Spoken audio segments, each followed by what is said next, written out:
So guys, in the last couple of weeks, we do a lot of tax. And people bring the copy from their last year tax return, which is like the 2020. And something I noticed, well, this is a copy, so I don't know what's a preview copy, but this matter what it said on it. But this is what the copy that I take a copy from. In here it says sell prepare, guys. Can you see that? Sell prepare. So basically, this tax, some guy, I mean the taxpayer bring to someone preparing their tax. All right, they thought that what they are professional tax preparer, where they come and prepare the tax.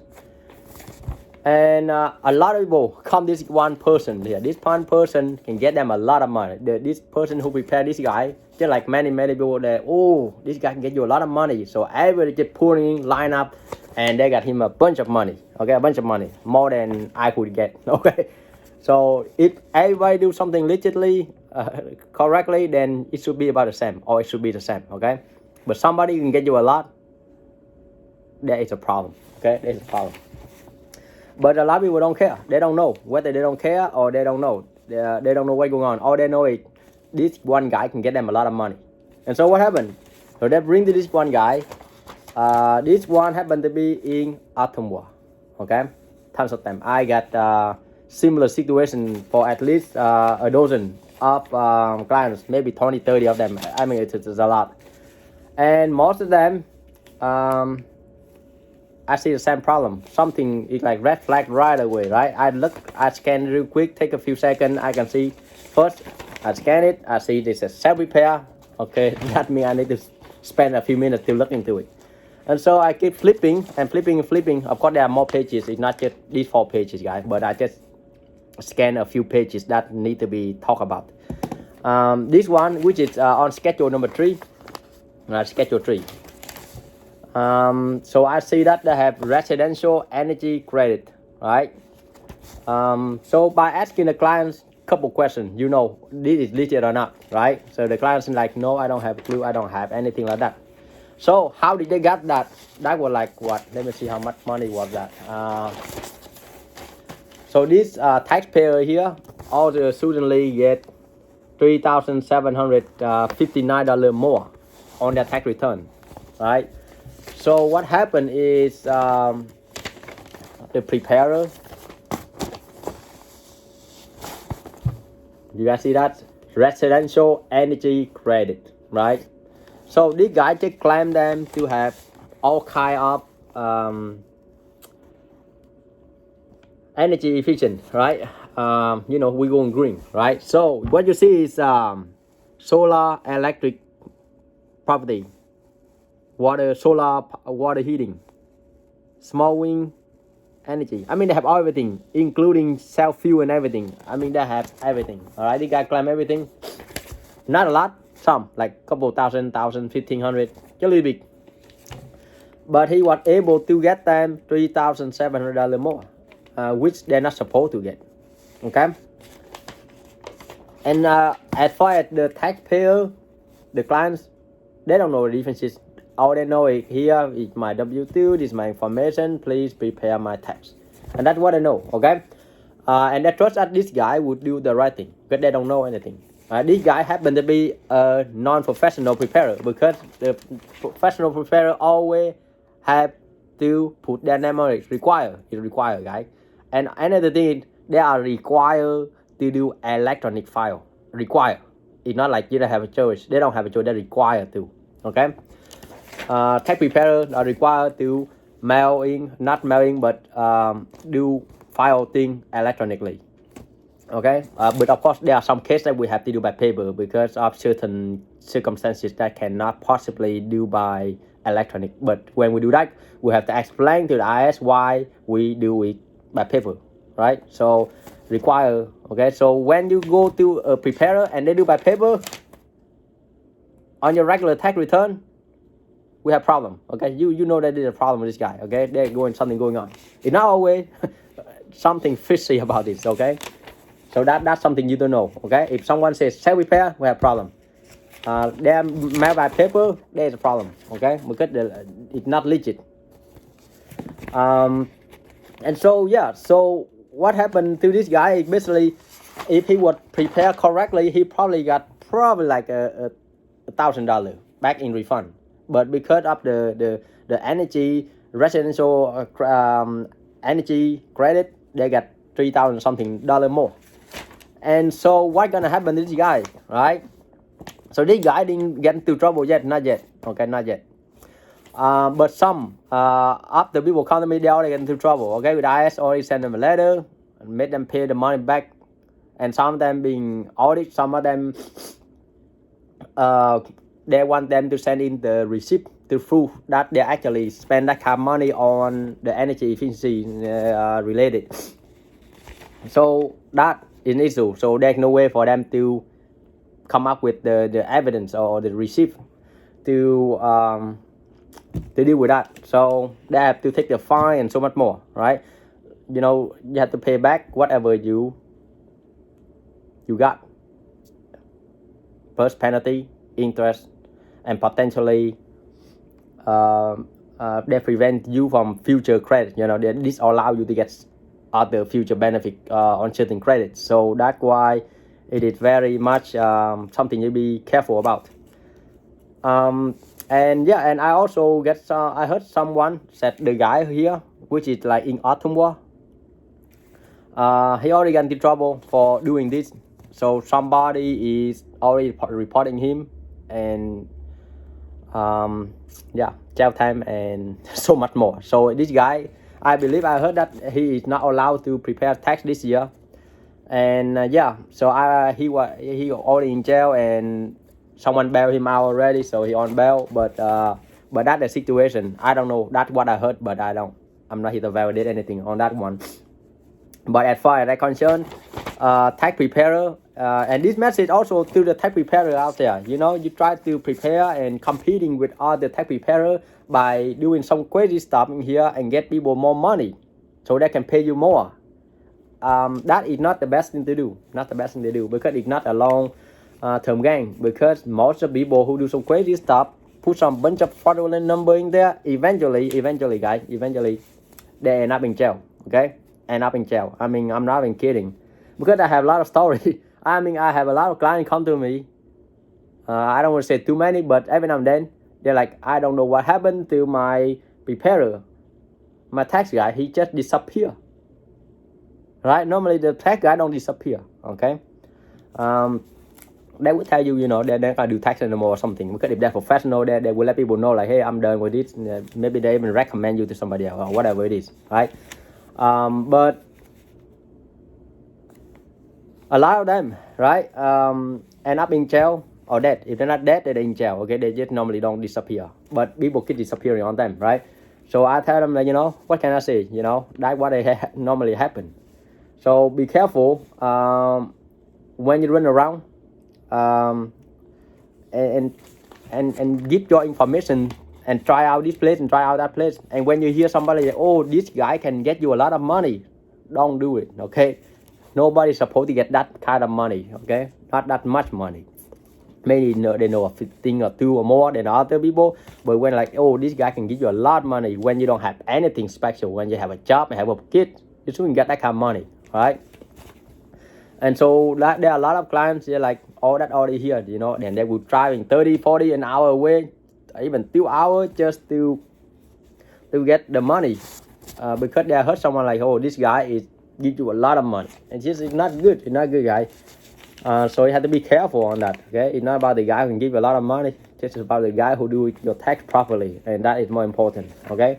And the good guy will, you know, give you some general idea on how you go about to do your tax, you know, get your stuff going on. But yeah, you just have to be careful, okay? So, and something else that I want to mention to people is this: your information. You know, what you do when you bring your information to a tax preparer, right? And hopefully that they are legit preparer, because you give them your social, your driver license, your address, your bank information, your W-2, everything, your kid, your everything about you. They give it to that guy. What you think about that? Imagine what that guy gonna do to your information. It's like me. I can do anything to your information, right? I can open up a credit card, everyone. I can do a lot of things, a lot of damage, right? I can do everything, right? And so that's why you have to be very careful when you run around and give your information to random people. You don't have no idea, right? You don't know what's good or bad.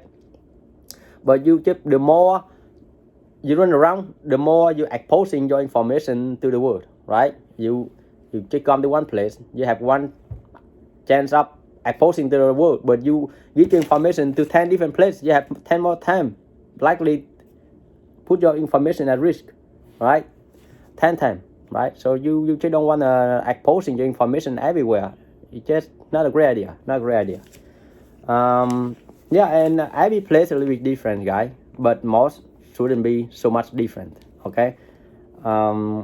If you want like a lot of refund of something, in one place give you 3,000, the other place give you 4,000, 5,000, and then a bunch of stuff, right? I mean, when you're in doubt, of course you should get a second opinion, but you don't want to just run around and whatever you hear people say and you just run over there and just give your information and you end up with this. This is what happened to a lot of the clients. They heard like, oh, this guy give you a lot of money, so they run over there. Okay, why won't they run? I mean, think about it. If I say, hey, blah, blah, blah, and then I got you like $3,000 in refund, and you say, but the other guy give me like 10,000, 6,000, 8,000. What can I say, right? And so you have to look into what exactly did they do to your tax. I can get you any amount of money I want to, but that's not what I do, right? If you do the right way, then that's the wrong way. So what you want to do? So you have to be careful. And a lot of these taxpayers here, they are very much innocent. They don't have a clue. They're just like, hey, I just want the most refund I can possibly get legally, all right? And that's all they know. And they're hopeful, they're expecting the preparer would do it legally, right, in the correct way, so that they won't get into trouble. But of course, all these people are gonna get into trouble. I wouldn't say all, but a lot of them are gonna get into trouble. People will get auditing. Not all of them get auditing. Not all of them are gonna be in trouble, but a lot of them will be. And just like again, when you run to bad preparer, that's what happened. And a lot of people, don't understand what's going on in their tax. They never open it up. They never look. They don't have a clue, right? But very simple, guys. On a 1040, that's a 1040 right there. That's a copy that someone prepare your tax. They say 1040, and you look at the first couple pages. Like there, it will tell everything. This. And then they'll tell you the second page. It will tell you like who prepared it, right? Where next to your signature, where you sign the stuff, it's just there. And then now you have a bunch of different schedules: schedule 1, schedule 2, schedule whatever, and then schedule E or C or whatever. And then have a bunch of schedule, just like this one on the credit and payment stuff. It says schedule 3. See that? Schedule 3, right? And when I look at my schedule, or your schedule or whatever it is, I see right there. I said, oh, you get this. You like, oh, what is this, right? You kind of, if you don't understand English and stuff like that, I understand, which like a lot of the people don't have much English or don't really understand about tax, then they just trust that the preparer would do the right thing, because how many people really, looking at this, not everybody do that. Like not everyone reading through the contract and stuff like that. So that's something to be concerned and something we have to be careful and consider. Okay. And then again, I don't advise anybody to run around and keep your information around and test this and test that. Try to get a different estimate. Not a great idea. Okay, maybe a couple of places if you really have to. If you have any doubt. And so when you have something like this happen, right? You find out that someone is messing up with your tax. Okay, it's wrong, it's fraud, right? And you don't want to get into trouble. What you can do is you can do an amendment, right? Now you can do an amendment to fix it, right? So that it is a proper way, unless you don't want to. But some people want to make the amendment, to make some change and make some corrections. so that their tag is correct, right? And some people just decided, you know what, I'm just gonna wait, I'm just not gonna do anything. Hopefully nothing happened. Hopefully the IS don't call it and just let it be and let it go, right? And sometimes it, you know, people have choices. What can I say? You know, it's not my job to, you know, make any changes to correct because I didn't prepare it and it wasn't even, you know, and I can only they give you suggestion and you do whatever that you do. That's your choice, okay? So some people will get caught and some people don't get caught. So that's what it is. But just be careful, okay? Just don't give your information up there. Don't run around. That's all I can say. But anyway, thank you so much for watching, guys. That was that. So that is something that I wanted sharing with you guys, okay? Just careful when you have people self-prepare for your tax, and if you're not sure exactly what it is, okay? Just like me, if I, you know, I try to avoid doing anything that look fishy because that could jeopardize my job, you know, because I do this like a professional career. So I don't want to end up like in jail like this guy or any of the guy who doing some crazy fraudulent and losing their career over it. You know, I don't plan to do this one day, 1 week, one year. You know, I plan to do this for a long time. I've been doing this for 6 years already. You know, and so I do ask a lot of questions. Right? If you want to commit fraud, don't come to me because I'm not gonna do that. Okay? I give you a suggestion. If your business stuff, you know, I just help you, guiding you through the process, and you need to do something, come up with a number and stuff like that. But you tell me to come up with all kind of number to meet and help you get a bunch of money, probably not, okay? So I will avoid doing that because it's not worth. It's like you're not gonna able to pay enough money for me to do that. They know you are not gonna able to have enough money to pay me for that, right? So I wouldn't do anything like that. So that's something, something I do and something I don't do. So. All right, thank you so much for watching, guys. I know it's a long video, but something need to be spoken of.